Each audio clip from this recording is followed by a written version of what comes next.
There are many things chilling and brutal and intense in Colson Whitehead's new book. It's set in a reform school during the Jim Crow era in the U.S. South. It also draws on a true story from the not-too-distant past. Whitehead's previous book, The Underground Railroad, won a Pulitzer Prize and an American National Book Award. His new book is called The Nickel Boys, and we're delighted that it brings him back to our studio again. Hi. It's nice to see you again. Yeah, thanks for having me back. Is it true you were working on a novel about Harlem before you decided to write this book? Well, yeah, I mean, I usually write a book that's more serious, maybe a book that has more humor. And definitely The Underground Railroad, my last book, was about slavery and had the least number of jokes per page. And so I was ready to maybe do something different. What changed then? The world changed in November of 2016. The American election? Donald Trump got elected. And it just seemed, while a crime novel has its place, I had to go back and sort of figure out how we got to the place of electing someone like Trump. It was sort of inconceivable to go from Obama to someone like him. I haven't writing about white supremacy and then electing a white supremacist president seemed particularly galling and shocking. So I decided to return to our sort of institutional failures as a country, and that's institutional racism, the incarceration state, and that's the Nickel Boys. Do you feel a certain responsibility to do that in your position?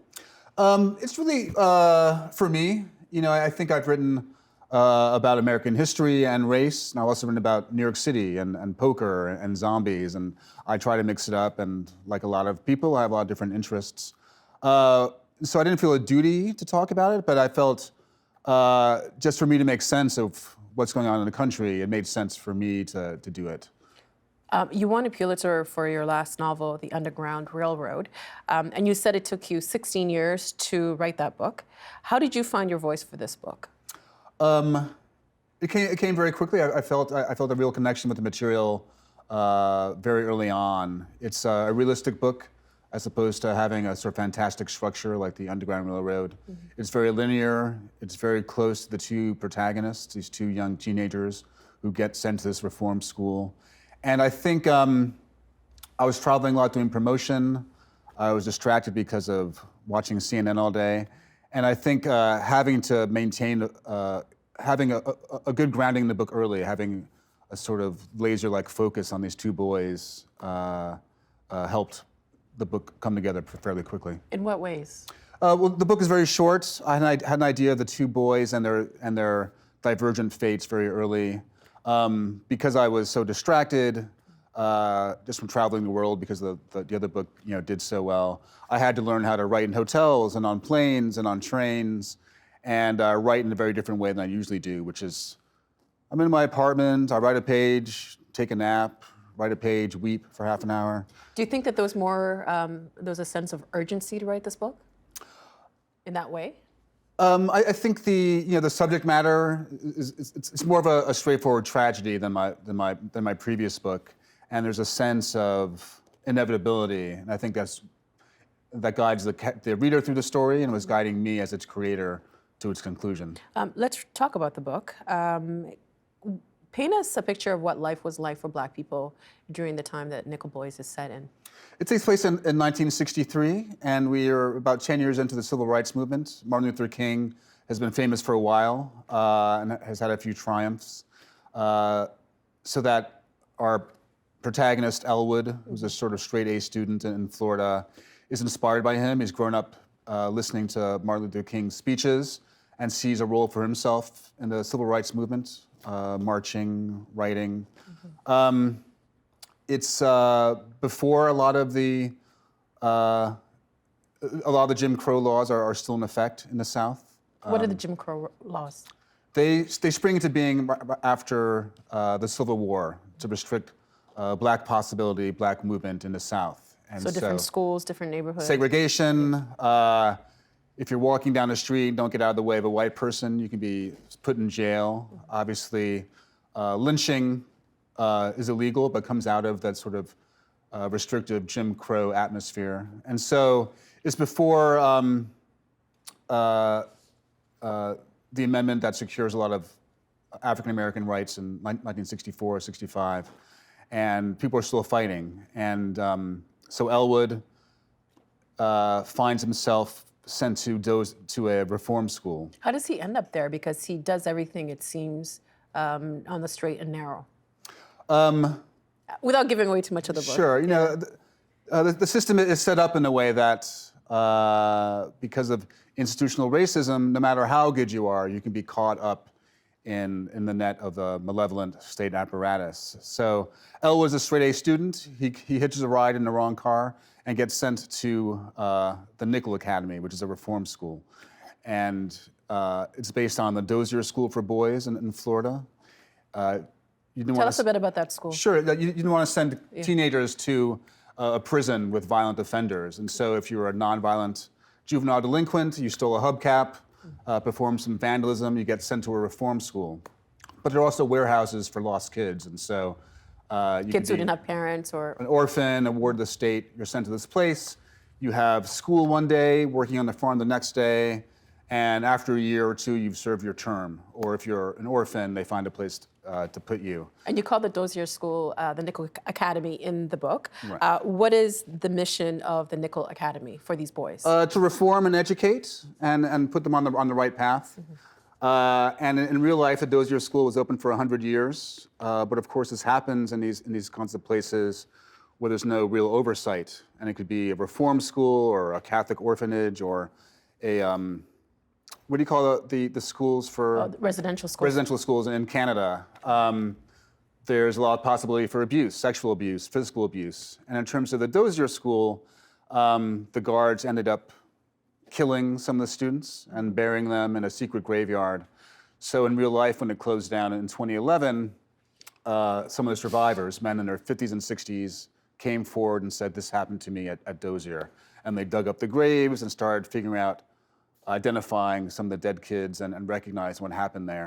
And in the school too, it was there were black and white kids, also mixed race people, kids. It was segregated. There was a white campus, a black campus. You couldn't mix. And even the white students got it bad, but of course the black students got it worse. Is that one of the reasons why you wanted to write this book, focusing on these two black students? I'd never heard of Dozier School. You know, when some of the survivors came forward in 2014 and they dug up the graveyard, that's when I first heard about it. And it just seemed that summer of 2014, it was a summer of Ferguson, Eric Garner, a man killed by police in Staten Island. There are all these places that you never hear about. And if there's one place, there's 100. And I'm not one to sort of step up to duty, but I felt someone had to tell these kids stories. And I felt compelled to write about Dozier in my own sort of alternative fashion. I want to read something that you wrote the day that Elwood is there the first time at Nickel Academy, and this is what he sees. They walk to the colored housing. Elwood's posture unscrewed. He was scared of a place that was run by men like Spencer and what that meant for his time there, to be under the eyes of men who liked to make threats and relish the effect of their threats on people. But perhaps the black stuff looked after their own. And even if they were just as mean as the white men, Elwood had never permitted himself the kind of misbehavior that landed others in trouble. He consoled himself with the notion that he just had to keep doing what he had always done, act right. How were boys treated by the staff in this school? Elwood naively thinks that the black staff will not be corrupt, will not be abusive. Of course, it's not true. The staff gravitates to a place like Nickel Academy because they can permit this kind of abuse. Talking about doing the right thing. At any moment, any black person, male, female, in America can be swept up into the system. I've been stopped by police. I've been handcuffed, interrogated for being in the wrong place, being in the wrong skin at the wrong time. And when Elwood accidentally is sent there and then, of course, is trapped, I was trying to, capture a very sort of common thing, which is that no matter how you live your life, the system is always there to snatch you up. And it's really just an accident of timing. and circumstance that prevents us from being, sort of swept up. This happened. The book is set. A lot of people say that we're living in a post-racial society. Elwood seems to be very optimistic. I guess he has no choice but to be. Is that something that you have to do to just move through America for yourself? Well, I mean, as a parent, I have 2 kids, and I have to hope that the America they're growing up in is better than the one I grew up in. The same way my grandparents and parents growing up in their days of Jim Crow had to hope that their offspring would grow up in a better world, and in some days it happened, and in some ways it didn't happen. I think, we talked about Elwood, who's the sort of positive character in the book, optimistic, thinks he can affect change.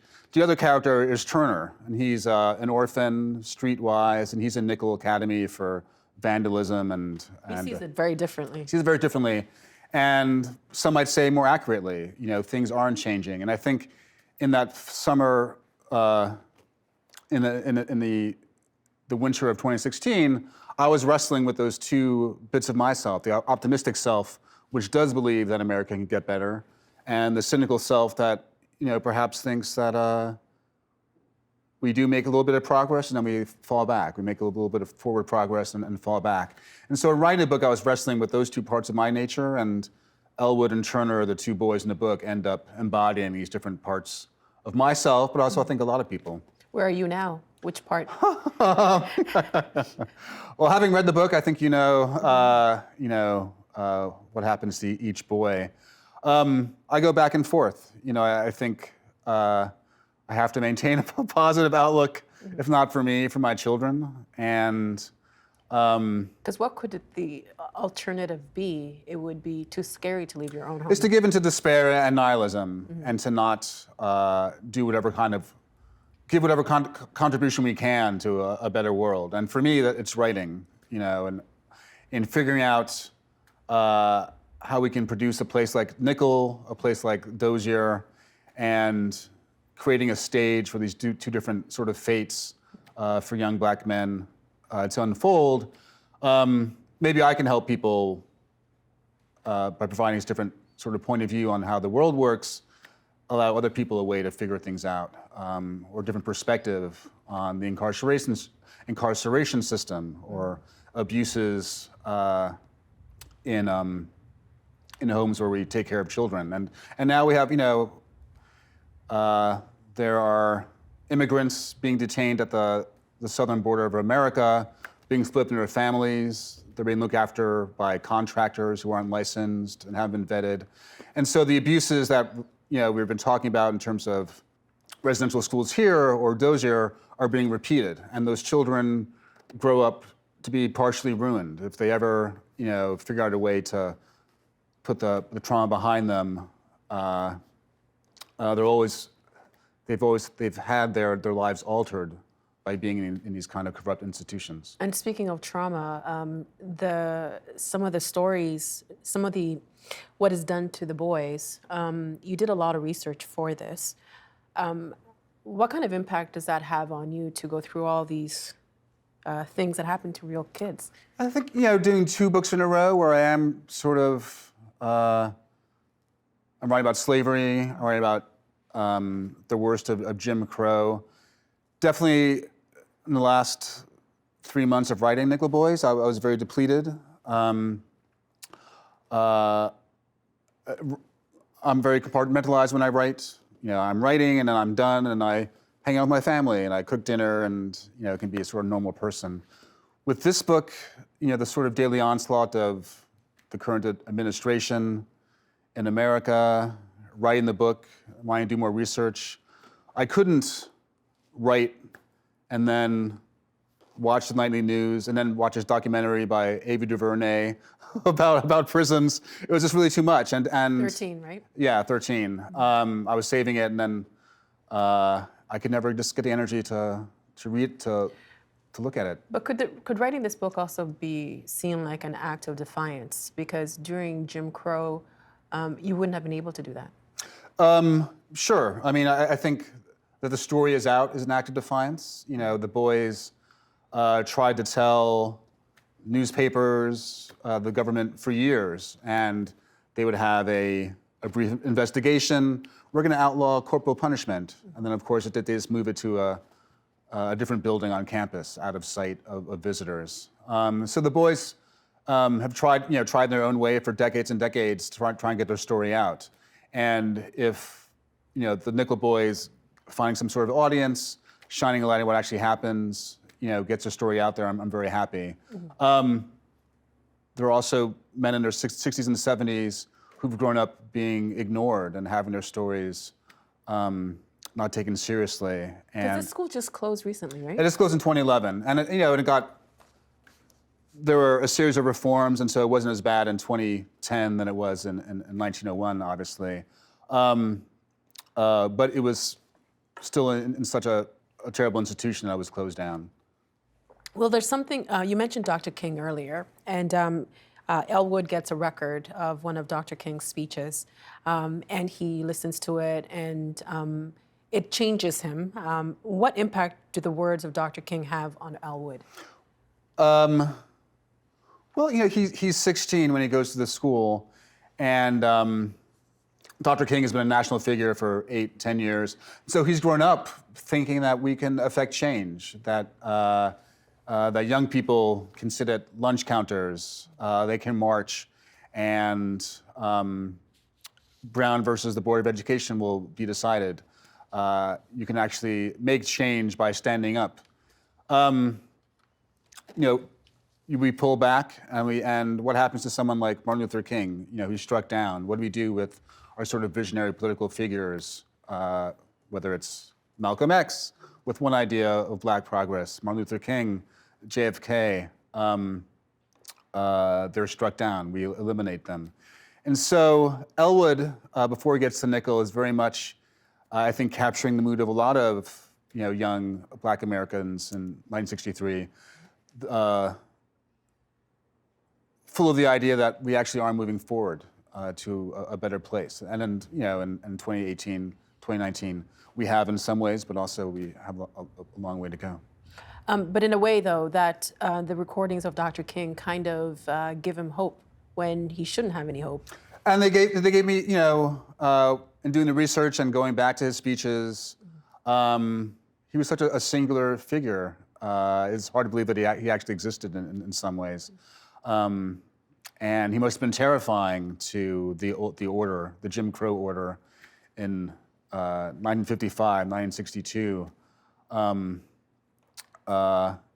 And so stirring to a young soul like Elwood, who's trying to find his way in the world. His parents are gone, he's being raised by his grandmother, and Martin Luther King becomes this inspirational figure that says what everyone wants to hear. You can affect change, and you can be anything you want to be. Mm-hmm.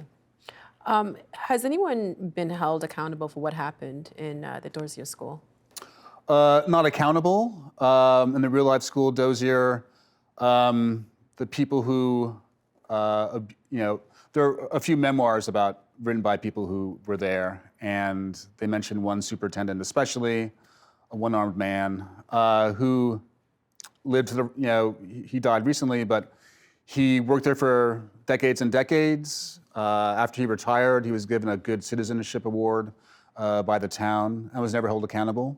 And I think when I started writing the book, I had two mottos at the head of my computer file, and one was the innocent suffer, and the other is the guilty go unpunished. And no one got punished for the violence and sadism perpetrated for decades and decades at this school. People are rarely punished in these sort of situations. They're relocated to different schools, and known at the new institution hears about what happened at the other place. They retire, live happily, and the people they ruin reckon with that 1 year of trauma for the rest of their lives. Is this an isolated case, or are there other reform schools like this? Yeah, no, I think going back to what we were talking about, the head of the show.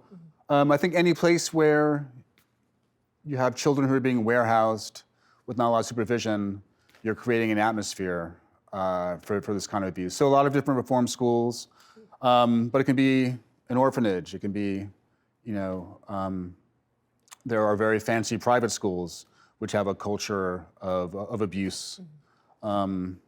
And luckily, I think now in the culture, we're having a conversation about it, and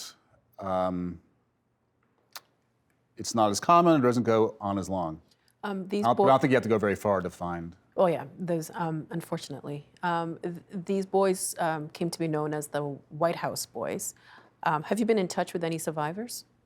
I haven't. Not when I was writing. I think for nonfiction you have to. With fiction, I wanted my own sort of latitude.